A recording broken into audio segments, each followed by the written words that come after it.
Hello everyone, welcome back to doctor set academy. First पेपरचा score आपण काढलेला असेलच, नसेल तर मोस्ट एक्सपेक्टेड आन्सर की मी आपल्या चॅनलवर अपलोड केलेली 15 तारखेलाच. त्यावरून आपण आपला फर्स्ट पेपरचा स्कोर चेक करू शकता. जसे की अनेक कॅन्डिडेट्सने सांगितलं होतं, त्यांच्यानुसार पेपर बऱ्यापैकी सोपा होता. तर मग आता त्यानुसार जर आपण कट ऑफचा विचार केला किंवा कट ऑफविषयी जर चर्चा केली आपण, तर कट ऑफ नेमका वाढेल, कमी होईल, कट ऑफ पर्सेंटेज किती येतात, कास्ट वाईज येतात का, मार्क्स जे असतात किंवा कट ऑफ पर्सेंटेज जे असतं ते सब्जेक्ट वाईज येतं का, याविषयीच्या अनेक शंका आपल्या होत्या. तर त्यांची उत्तरं देण्यासाठी म्हणून हा व्हिडिओ आपण बनवलेला आहे. प्रथमतः आपण प्रश्नपत्रिकेचं थोडंसं जर विश्लेषण केलं तर लक्षात येईल की mathematical reasoning and aptitude, logical reasoning, data interpretation, comprehension या 4 उपघटकांवरील 20 प्रश्नांपैकी 19 प्रश्न अतिशय सोपे होते, जे की सहजरीतीने बरोबर यायला हवेत.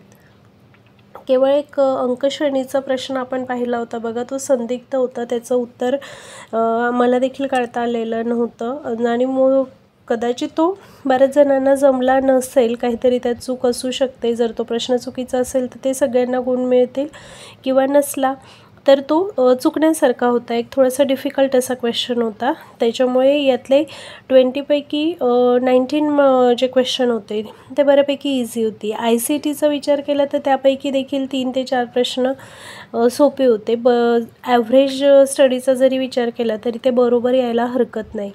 परंतु प्रत्येकाच्या क्षमतेनुसार 15-17 क्वेश्चन्स जरी या वरच्या टॉपिक्समधले बरोबर आले तरी आपला स्कोर वाढायला निश्चितच मदत होईल.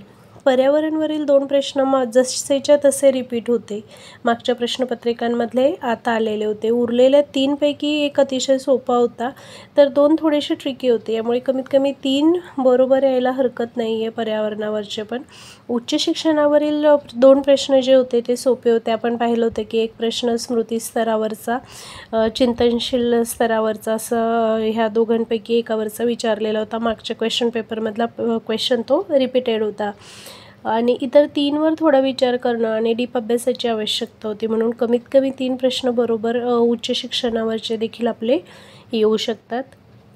रिसर्च ॲप्टिट्यूडवरचे 2 प्रश्न पुनरावृत्ती झालेले, तर 3 प्रश्नांपैकी एक सहज सुटणारा होता. त्यामुळे कमीत कमी इथं देखील 3 प्रश्न बरोबर येणं अपेक्षित आहे. कम्युनिकेशनवरचे 2 प्रश्न हे तर पुन्हा रिपीट झाले होते, अगदी जसेच्या तसे रिपीट झालेले होते आणि सोपे देखील होते. त्यामुळे मोस्ट ऑफ द लोकांना ते प्रश्न सोडवता आले असतील. तर 3 प्रश्नांपैकी एक सहज सुटणारा होता, त्यामुळे कमीत कमी 3 प्रश्न कम्युनिकेशनवरचे देखील बरोबर यायला हरकत नाही. टीचिंग ॲप्टिट्यूडवरील 2 प्रश्न रिपीट झालेले होते, तर उर्वरित 3 पैकी 2 सहज येऊ शकतात अशा प्रकारचे होते. म्हणजे तिथं पण 3-4 प्रश्न या भागावरचे बरोबर येऊ शकत होते. जर आपण सर्व 10 विभागांचा सरासरी विचार केला तर कमीत कमी 35 आणि खूप चांगला अभ्यास केलेला असेल तर 40 किंवा त्याहून जास्त देखील प्रश्नांची उत्तरं बरोबर येऊ शकतात. म्हणजे 70 ते 80-82 मार्क्स मिळायला हरकत नाही, अशा पद्धतीचा हा पेपर होता. परंतु हे सगळ्यांसाठी शक्य होतं असं नाही. परीक्षेच्या कालावधीतील देखील काही अडचणी असू शकतात. आपली मानसिक स्थिती असते, आत्मविश्वास असतो किंवा एकूणच परिस्थिती देखील परिणाम करत असते. या सर्व बाबींचा विचार केला तर आणि जर सरासरी विचार आपण केला गुणांसाठीचा तर 60 ते 76 या दरम्यान गुण येऊ शकतात. आणि जर तुमचा स्टडी अबोव ॲव्हरेज असेल तर 70-80-82पर्यंत मार्क्स यायला काहीच अडचण नाही. तर आता थोडंसं आपण कट ऑफविषयी विचार करूया. 2023 आणि 24चा कट ऑफ जर आपण पाहिला तर हा 2023च्या सेट परीक्षेचा, जी परीक्षा 26 मार्च 2023ला घेण्यात आली होती, तर त्याचा हा कट ऑफ पर्सेंटेजचा चार्ट आपल्यासमोर आहे. आणि इथं सब्जेक्ट वाईज दिलेला आहे बघा. मराठी, त्याच्यानंतर याच्यात caste wise general, SC ST OBC, non creamy layer must असतं, SBC, VJNT ह्या सगळ्या कास्टचं, तसंच ओपन PWD आणि ऑर्फनचं देखील इथं कट ऑफ किती आहे 2023मध्ये आलेला तो आपल्याला इथं दिसतो आहे। तर मराठीचा जनरलचा कट ऑफ जर विचार केला 47.33% इतका आहे आणि विषय वाईज याच्यात व्हॅरी आहे। जर आपण विचार केला इतर विषयांचा, मराठीचा हा कंपॅरेटिव्हली खूप कमी आलेला आहे आणि सायकोलॉजीचा बघा, जर आपण इथं बघू शकतो सायकोलॉजीचा 60 इतका कट ऑफ आलेला आहे। त्यामुळे विषयानुसार देखील कट ऑफ पर्सेंटेजमध्ये फरक पडतो आणि पेपर 2ची जी काठिण्य पातळी आहे, जरी आपण विचार करत असलो पेपर 1 विषयी की पेपर 1 बऱ्यापैकी सोपा होता, तर कदाचित मार्क्स याचे जास्त येतील, त्याच्यामुळे कट ऑफ वाढू शकतो। परंतु पेपर 2ची काठिण्य पातळी देखील कट ऑफ पर्सेंटेजसाठी परिणामकारक ठरत असते। तर हा जो आपण चार्ट समोर बघत आहोत हा 2023चा आहे आणि आपण आता याच पद्धतीने 2024चा देखील चार्ट बघू, म्हणजे आपल्याला कंपॅरेटिव्हली लक्षात येईल की 2023 आणि 24मध्ये आपण एक जनरल कॅटेगरीचं एक फक्त तुलना करण्यासाठी म्हणून इथं बघूया। जनरल कॅटेगरीचं 2-3 सब्जेक्ट्स आपण बघू। मराठीचा आपण पाहिलं 47.33 इतका कट ऑफ आलेला आहे। त्याच्यानंतर सायकोलॉजीचा आता जसं आपण पाहिला तो सायकोलॉजीचा 60% आणि एक कॉमर्सचा बघूया आपण। कॉमर्सचा आलेला आहे 57.33। आपण फक्त जनरल कॅटेगरीचं बघत आहोत। इथं मी मुद्दामूनच अशा पद्धतीने दाखवते कट ऑफ पर्सेंटेजचा हा जो टेबल आहे तो, की आपल्याला आपल्या विषय वाईज आणि कास्ट वाईज हे बघता यावं आणि कंपेअर करता यावं। आता आपण फक्त